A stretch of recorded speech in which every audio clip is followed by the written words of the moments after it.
Welcome back to super 30 classes. As you know हमारी 10th class की geography चल रही थी और 10th क्लास की ज्योग्राफी में हमारा चैप्टर चल रहा था भारतीय कृषि।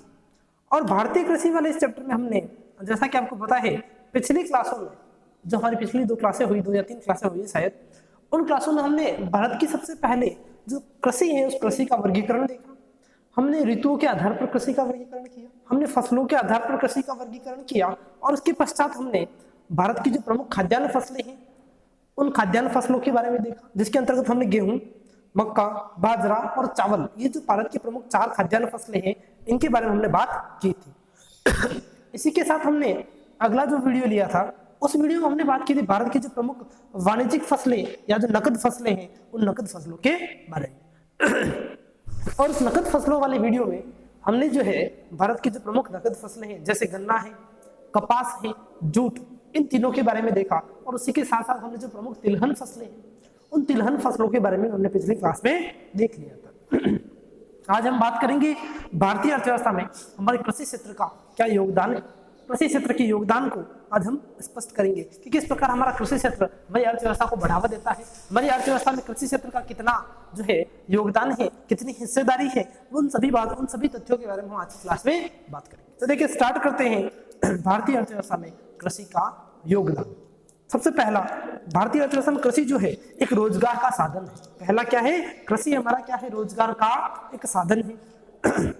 अब कृषि रोजगार का साधन कैसे होता है, किस प्रकार कृषि जो है लोगों को रोजगार प्रदान कर रही है, इसके बारे में देखें। ये कृषि जो है वो भारत में 55.6% जनसंख्या का प्रत्यक्ष रूप से रोजगार का एक साधन है। हमारे भारत में जो कृषि है वह क्या करती है, देश की कुल जनसंख्या में से 55.6% जनसंख्या को जो है रोजगार का साधन उपलब्ध करवाती है प्रत्यक्ष रूप से। यानी प्रत्यक्ष रूप से वो व्यक्ति जो है वो क्या कार्य करते हैं, खेती का कार्य करते हैं, कृषि कार्य कर रहे हैं। कृषि सहायक कारकों जैसे पशुपालन, मत्स्य पालन व वानिकी रोजगार के साथ उद्योगों को कच्चे माल की आपूर्ति करती है। यानी कृषि के जो सहायक कार्य है जैसे पशुपालन है, मत्स्य पालन है ना, पशु पालना है, मछली पालन करना है, वानिकी यानी वनों से संबंधित कोई कार्य है, कोई रोजगार है, तो वो क्या करते हैं, वानिकी रोजगार के साथ ये क्या करते हैं, ये रोजगार तो उपलब्ध करवाते ही है। यानी कृषि के सहायक कार्य जो हमने देखे, पशुपालन हो, मत्स्य पालन हो या वानिकी हो, ये व्यक्ति को रोजगार तो उपलब्ध करवाते ही है, उसके साथ साथ जो उद्योगों को कच्चा माल जो है उसकी भी आपूर्ति करते हैं। क्लियर हो गया। देखिए हमने देखा कि कृषि जो है भारत की 55.6% जनसंख्या को रोजगार उपलब्ध करवाती है। इसके साथ साथ कृषि के जो सहायक कार्य है जैसे मत्स्य पालन, पशुपालन है ना, ये वानिकी, ये क्या करते हैं, रोजगार उपलब्ध करवाने के साथ साथ जो उद्योग है उन उद्योगों को कच्चे माल की आपूर्ति भी करते हैं, जो कि अप्रत्यक्ष आजीविका का स्रोत। जिनसे इससे क्या होता है, ये अप्रत्यक्ष आजीविका के स्रोत। प्रत्यक्ष तो क्या है कि सीधा कृषि करना, अप्रत्यक्ष क्या है, कृषि के सहायक कार्य यानी कृषि के साथ साथ जो कार्य किए जाते हैं वो सारे क्या कहलाते हैं, अप्रत्यक्ष कार्य, कृषि कार्य कहलाते हैं। क्लियर हो गई बात। तो ये क्या करते हैं, सारी जो है अप्रत्यक्ष आजीविका स्रोत है। प्रत्यक्ष तो हमने देखा 55.6% है और अप्रत्यक्ष जो है शेष वो अप्रत्यक्ष में आते हैं। अब बात करते हैं दूसरा, सकल घरेलू उत्पादक में सहायक। हमारा जो कृषि क्षेत्र है वह देश के सकल घरेलू उत्पादन में क्या है, एक सहायक की भूमिका निभाता है। अब किस प्रकार ये सहायक है, देखिए सकल घरेलू उत्पादन किस प्रकार बढ़ाता है। तो जैसा कि आपको पता है सकल घरेलू उत्पाद सबसे पहले बात की होता क्या है कि जब हमने इकोनॉमिक्स पढ़ी थी, अर्थशास्त्र पढ़ी, तब हमने देखा था कि एक देश की घरेलू सीमा में उत्पादित समस्त अंतिम वस्तुओं और सेवाओं के बाजार मूल्य को उस देश का क्या कहते हैं, सकल घरेलू उत्पाद कहते हैं। यानी देश की जो बॉर्डर है, बॉर्डर में जितना भी उत्पादन हो रहा है उसको हम क्या कहेंगे, सकल घरेलू उत्पादन कहेंगे। क्लियर। अब सकल घरेलू उत्पादन में सहायक कैसे है हमारी कृषि, देखें कि भारत में सकल घरेलू उत्पादन में कृषि व सहायक कारकों का योगदान अधिक रहा है, क्योंकि आपको पता है प्राचीन समय से ही भारत एक कृषि प्रधान देश है और यहाँ के अधिकतर जो जनसंख्या है वो कृषि कार्य में संलग्न है। इसलिए हमारा जो अगर देखा जाए सकल घरेलू उत्पाद, उसमें अगर योगदान भी देखा जाए तो कृषि का बहुत ही अधिक रहा है। वर्ष 1951 में जो योगदान 1993-94 की कीमतों पर 55.1% था। यानी 1951 में जो योगदान था वो कितना था, यानी वर्ष 1993-94 की जो कीमतें थी उसके अनुसार हमने अनुमान लगाया तो 55.1% जो है कृषि क्षेत्र का योगदान था। और वह 1990 में 44.26% रह गया। और 1951 में जो 55.11% था वही 1990 में आते आते कितना हो गया, 44.26%, 44.26% हो गया। वर्ष 2007-8 में 1990-2000 की कीमतों पर 17.8% तथा 2015-16 में 2011-12 की कीमतों पर 15.35% रहेगी। यानी हमारे सकल घरेलू उत्पाद अगर देखा जाए तो इसको क्या है, इसकी गणना जो है अलग अलग वर्षों के आधार पर की जाती है ना। जैसे यहाँ लिखा हुआ है 2015-16 में 2011-12 की कीमतों पर, यानी 2011-12 में जो वस्तु की कीमत थी कृषि क्षेत्र के उत्पादों की, उसके आधार पर हमने क्या किया, उसकी सकल घरेलू उत्पाद की गणना की। तो हमारा जो सकल घरेलू उत्पाद में योगदान जो था कृषि क्षेत्र का वो 15.35% हो गया। तो पहले जो 55 था वो 46 हुआ, फिर 17.8 हो गया और फिर जाके 15.35% रह गया। तो ये आंकड़े बताते हैं कि कृषि क्षेत्र का जो योगदान है हमारे सकल घरेलू उत्पाद में वह धीरे धीरे कम होता जा रहा है। अभी कम क्यों हो रहा है? इस कमी का कारण औद्योगिक विकास में द्वितीय व तृतीय क्षेत्रों में उत्तरोत्तर वृद्धि हो रही है। इस कमी का सबसे मेन कारण है, मुख्य कारण है जो मैंने आपको पहले भी बताया था जब हमने सेवा क्षेत्र देखे थे, प्राथमिक क्षेत्र, द्वितीय क्षेत्र, तृतीय क्षेत्र, तब भी हमने देखा था कि जो लोग हैं प्राथमिक क्षेत्र से जिस प्रकार लोगों में शिक्षा का विकास हो रहा है ना, जिस प्रकार लोगों को ट्रेनिंग दी जा रही है, स्वास्थ्य सुविधाएं उपलब्ध हो रही है धीरे धीरे, तो जैसे जैसे इन सुविधाओं का विकास होता जा रहा है लोग कृषि क्षेत्रों को त्याग कर अन्य क्षेत्रों की ओर पलायन कर रहे हैं। क्लियर? तो इस कमी का जो कारण है कृषि क्षेत्र से अन्य क्षेत्रों की ओर जाने का कारण क्या है? द्वितीय क्षेत्र व तृतीय क्षेत्र में उत्तरोत्तर क्या होना, वृद्धि होना। क्लियर? आगे देखें। अब कृषि का जो है हमारे विदेशी व्यापार में भी योगदान है। अब विदेशी व्यापार में योगदान कैसे? कि जिस उत्पाद का हमारे देश में अधिक उत्पादन होता है, जिस वस्तु का, जिस कृषि उत्पाद का हमारे देश में अधिक उत्पादन होता है और मांग कम होती है, तो आपने देखा है ऑब्वियसली उस उत्पाद को जो है विदेशी बाजारों में भी बेचा जाता है।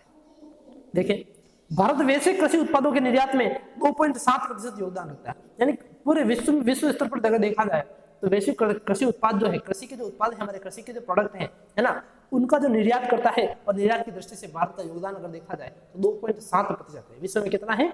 2.7%। हालांकि कम है लेकिन फिर भी जो है निर्यात एक अच्छे स्तर पर हो रहा है। भारत कृषि उत्पादों के निर्यात की दृष्टि से विश्व का 10वां सबसे बड़ा देश है। देख लो साहब, अब कृषि उत्पादन की दृष्टि से अगर कृषि के उत्पादों का अगर निर्यात करते हैं विश्व स्तर पर तो उसमें भारत का जो स्थान देखा जाए वो 10वां स्थान है। कौन सा स्थान है? 10वां। यह भारत के कुल निर्यात का चौथा बड़ा सेक्टर है। और कृषि उत्पाद जो है हमारे भारत के को अगर जो निर्यात होते हैं है ना, जितनी वस्तु निर्यात होती है, जितनी वस्तु बेची जाती है, उनमें चौथा बड़ा स्थान कौन सा रखता है? कृषि क्षेत्र रखता है। कौन सा क्षेत्र रखता है? कृषि क्षेत्र।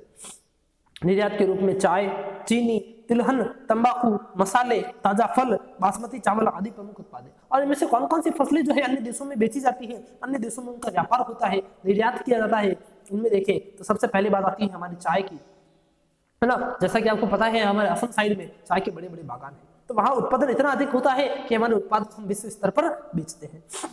इसके अतिरिक्त चीनी है, तिलहन है, तंबाकू की फसलें, बीरा, मसाले, है ना, जैसे तंबाकू की फसलें हैं, मसाले हैं, ताजे फल हैं, बासमती चावल है, तो इन सारे उत्पादों का हमारे देशों से क्या होता है? हमारे देश से अन्य देशों की ओर निर्यात हो रहा है।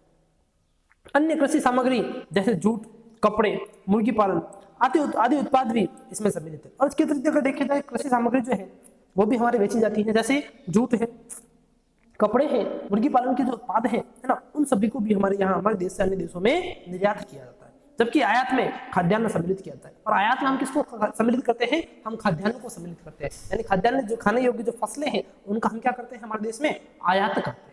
क्या करते हैं? आयात। क्लियर? तो इस प्रकार हमने देखा कि कृषि क्षेत्र जो है हमारा विदेशी व्यापार में भी एक योगदान करता है। उसके बाद उद्योगों के लिए कच्चे माल की आपूर्ति करता है। हमारा देश का जो कृषि क्षेत्र है वो उद्योगों के लिए क्या करता है? कच्चे माल की आपूर्ति करता है। और बहुत ही सरल पॉइंट है, आप खुद भी जानते हैं कि कृषि क्षेत्र के अनेक उत्पाद ऐसे हैं जिनसे हमारे उद्योग संचालित होते हैं। भारतीय कृषि आधारित उद्योग जैसे कपड़ा उद्योग, चीनी उद्योग, वनस्पति तेल उद्योग, जूट उद्योग, रबड़ उद्योग तथा मसाला उद्योग को कच्चा माल कृषि फसलों से मिलता है। यानी हमारे जो भारत के उद्योग है, जैसे कपड़ा उद्योग है, तो कपड़ा उद्योग को कच्चा माल जो है कपास मिलता है, कहां से? कृषि क्षेत्र से। चीनी उद्योग को गन्ना मिलता है, कहां से? कृषि क्षेत्र से। वनस्पति तेल उद्योग को जो है वनस्पतियां मिलती है, जैसे मूंगफली मिलती है हमारे यहाँ से, सोयाबीन मिलता है, इनका तेल निकाला जाता है, सरसों है, तो ये सारे कहां से आते हैं? कृषि क्षेत्र से। जूट है तो जूट की खेती की जाती है, वो भी कृषि क्षेत्र से है। रबड़ उद्योग है तो रबड़ की जो खेती की जाती है वो भी कृषि क्षेत्र से संबंधित है। मसाला उद्योग है तो मसालों का उत्पादन किया जाता है। तो ये सारे जो उद्योग है, इन उद्योगों को क्या है कि हमारा कृषि क्षेत्र जो है कच्चा माल उपलब्ध करवाता है। क्लियर हो गया? आगे देखें। औद्योगिक उत्पादों के लिए बाजार उपलब्ध करता है। हमारा कृषि क्षेत्र जो है वो क्या करता है कि औद्योगिक जो उत्पाद हो गए, जो उद्योगों में जो उत्पाद तैयार हुए, है ना, जो प्रोडक्ट रेडी हो गया हमारे इंडस्ट्री में, उद्योगों में बनाना है, तो उसके लिए क्या करते हैं, बाजार भी उपलब्ध करवाते हैं, अर्थात किसान उनको खरीदते भी हैं। कैसे खरीदते, देखें, भारत की 60% जनसंख्या ग्रामीण क्षेत्रों में निवास करती है। जैसा कि आपको पता है हमारी अधिकतर जनसंख्या जो है ग्रामीण क्षेत्रों में निवास करती है ना, जो कि क्या है, कृषि पर निर्भर है। कृषि से संबंधित यंत्रों जैसे ट्रैक्टर, जुताई उपकरण तथा खाद व कीटनाशकों के लिए यह क्षेत्र बाजार उपलब्ध करवाता है। यानी कृषि से संबंधित यंत्र अगर देखे जाए, जैसे ट्रैक्टर है, जुताई के उपकरण है ना, खाद है, कीटनाशक है, बीज है, तो इन सभी के लिए बाजार जो है कौन उपलब्ध करवाता है, हमारा देश का कृषि क्षेत्र ही उपलब्ध करवाता है। कौन उपलब्ध कराएगा, कृषि क्षेत्र, अर्थात हमारी अधिकतर जो ग्रामीण जनसंख्या है जो कि कृषि पर निर्भर है, वो हमारे देश के लिए क्या करती है, एक बाजार को उपलब्ध करवाती है। क्लियर, देखिए आगे भारतीय कृषि का अगर आकलन करें, अगर हम भारतीय कृषि का अगर ऑब्जर्वेशन करें, ध्यान से देखिए इसको, तो हम यह पाएंगे कि कृषि जहां भारत की अर्थव्यवस्था का आधार है, वही रोजगार तथा आय सृजन का बड़ा साधन है। कृषि जो है हमारी अर्थव्यवस्था का जो है, भारतीय अर्थव्यवस्था का एक आधार है। ये क्या करता है, आधार होने के साथ साथ लोगों को रोजगार प्रदान करता है और आय सृजन का एक बड़ा साधन है। इससे बहुत ही बड़ी आय का एक भाग हमें प्राप्त होता है। परंतु कृषि पर मानसून की निर्भरता तथा उसकी अनिश्चितता व अनियमितता तथा बाढ़ व सूखे की विभीषिका के कारण उत्पादन कम होता है। लेकिन अगर देखा जाए तो भारतीय कृषि जो है हमारी, है ना, भारतीय कृषि जो है अधिकतर मानसून पर निर्भर रहती है। हमारी भारतीय कृषि को, भारत में होने वाली जो कृषि है उसमें अधिकतर किसान जो है मानसून की वर्षा पर निर्भर करते हैं कि जब वर्षा होगी अच्छी तो उत्पादन अधिक हो पाए। इसलिए हमारी भारतीय कृषि को मानसून का जुआ भी कहते हैं। क्या कहते हैं, मानसून का जुआ। क्लियर, अगर मानसून पर निर्भरता तो उसकी अनिश्चितता, मानसून जो है अनिश्चित है और अनियमित है, निश्चित नहीं कब आएगा, और अनियमित यानी लगातार नहीं होता रहता है। कुछ महीने ही बारिश होती है, लेकिन कुछ महीने कैसा है, हमारे यहाँ सूखा रह जाता है। तो इन सभी कंडीशन स्थितियों के कारण हमारे देश में जो है उत्पादन कम हो पाता है। यदि भारत में कृषि का विकास करना है तो हमें कृषि के प्राचीन स्वरूप व उत्पादन का जीवन निर्वाह प्रयोजन में परिवर्तन करना होगा। अगर हमें कृषि क्षेत्र का हमें विकास करना है तो हमें क्या करना होगा कि कृषि का जो प्राचीन स्वरूप है ना, उसको बदलना पड़ेगा और उत्पादन का जीवन निर्वाह प्रयोजन में परिवर्तन करना पड़ेगा। और हमारा उत्पादन जो है, हमारे यहाँ क्या है कि मुख्य रूप से उत्पादन क्या होता है, जीवन निर्वाह के लिए होता है। हम कृषि जो है एक सीमित मात्रा में ही कर पाते हैं, उसके फसलों का उत्पादन हम सिर्फ जीवन निर्वाह के लिए ही करते हैं। अगर कृषि क्षेत्र का हमें विकास करना है तो हमें क्या करना पड़ेगा कि जीवन निर्वाह प्रयोजन का जो है सिस्टम जो हमारा है कि जीवन निर्वाह के लिए जो हम खेती करते हैं उसमें क्या करना होगा, हमें परिवर्तन करना होगा। साथ ही कृषकों में अशिक्षा, गरीबी तथा ऋणग्रस्तता को दूर करना होगा, तभी भारतीय कृषि और कृषकों का विकास होगा। अगर कृषि क्षेत्र को विकास करना है हमें, तो हमें क्या करना है, कृषि की प्राचीन स्वरूप जो है, प्राचीन तकनीक है, उसमें परिवर्तन करना होगा। इसके साथ साथ भारतीय किसान जो है, अधिकतर किसान इसीलिए खेती करते हैं ताकि अपने जीवन का क्या कर सके, निर्वाह कर सके, है ना, उन फसलों को अपने जीवन के निर्वाह के लिए उपयोग में ले सके। तो इन सिस्टम को अगर हम बदले कि सिर्फ जीवन निर्वाह के उद्देश्य से हम खेती नहीं करें, हम उद्योगों की दृष्टि से, है ना, औद्योगिक विकास के लिए अगर खेती करें तो अधिक से अधिक उत्पादन संभव हो पाए। जैसे क्या होगा, कृषि क्षेत्र विकसित होगा, कृषि की नई तकनीकें हम उपयोग में लेंगे तो हमारा कृषि क्षेत्र विकास विकसित होगा। इसके साथ साथ किसानों को जो है शिक्षा उपलब्ध करवाई जाए, गरीबी की समस्या को दूर करा जाए, उनकी ऋणग्रस्तता को समस्या को दूर करा जाए, तो भारतीय कृषि और किसानों का क्या होगा, ऑब्वियसली विकास होगा। तो ये कुछ उपाय दे रखे हैं कि किस प्रकार हम भारतीय कृषि को विकसित बना सकते हैं, भारत में किस प्रकार कृषि का विकास कर सकते हैं। क्लियर, कंप्लीट हो गया। तो अब हमारा चैप्टर जो है यहाँ कंप्लीट होता है। हमने आज की क्लास में देखा कि भारतीय कृषि का हमारी अर्थव्यवस्था में क्या क्या योगदान है। हमने देखा कि भारतीय कृषि रोजगार का साधन उपलब्ध कराती है, यह सकल घरेलू उत्पादन में सहायक है ना। इसके साथ साथ विदेशी व्यापार में योगदान है इसका, उद्योगों के लिए कच्चे माल की आपूर्ति करती है और औद्योगिक उत्पादों के लिए बाजार उपलब्ध करवाती है। क्लियर, तो इस प्रकार हमारा चैप्टर यहाँ पर कंप्लीट होता है। आज के लिए इतना ही, धन्यवाद। अच्छा, अगर किसी को समझ में नहीं आया पूरा चैप्टर, कहीं पर भी प्रॉब्लम है तो मुझे आज आप कमेंट करें, मैं आपको पूरा चैप्टर क्लियर कर दूंगा। आज के लिए इतना ही, थैंक यू वेरी मच।